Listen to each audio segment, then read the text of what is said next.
বিশ্বকবি রবীন্দ্রনাথ ঠাকুরের লেখা আজ আমি একটি বিখ্যাত কবিতা পাঠ করে শোনাব। কবিতা অনেককালের একটি মাত্র দিন। শুরু করছি। অনেককালের একটি মাত্র দিন, কেমন করে বাঁধা পড়েছিলুম একটা কোনো ছন্দে, কোনো গানে, কোনো ছবিতে। কালের দূত তাকে সরিয়ে রেখেছিল চলাচলের পথের বাইরে, যুগের ভাসান খেলায়। অনেক কিছু চলে গেল পেরিয়ে, সে কখন ঠেকে গিয়েছিল বাঁকের মুখে কেউ জানতে পারেনি। মাঘের বনে আমের কত বউল ধরল, কত পড়ল ঝড়ে। ফাল্গুনে ফুটল পলাশ, গাছতলার মাটি দিল ছেয়ে।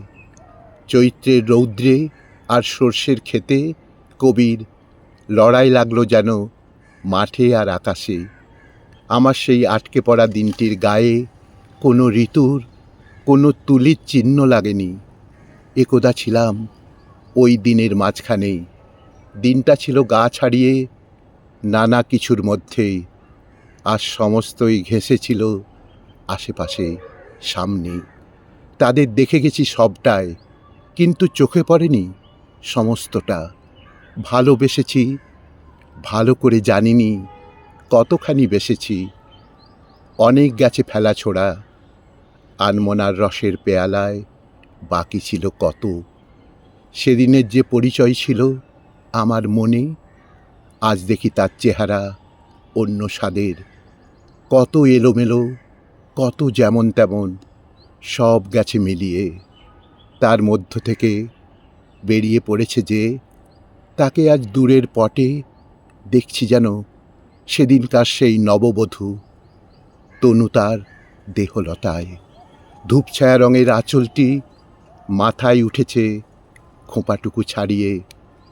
ঠিকমতো সময়কে পাইনি তাকে সব কথা বলবার। অনেক কথা বলা হয়েছে যখন তখন, সেসব বৃথায়। কথা হতে হতে বেলা গেছে চলে। আজ দেখা দিয়েছে তার মূর্তি, স্তব্ধ সে দাঁড়িয়ে আছে ছায়া আলোর বেড়ার মধ্যে। মনে হচ্ছে কি একটা কথা বলবে, বলা হলো না। ইচ্ছে করছে ফেলে যাই পাশে, এর আর পথ নেই।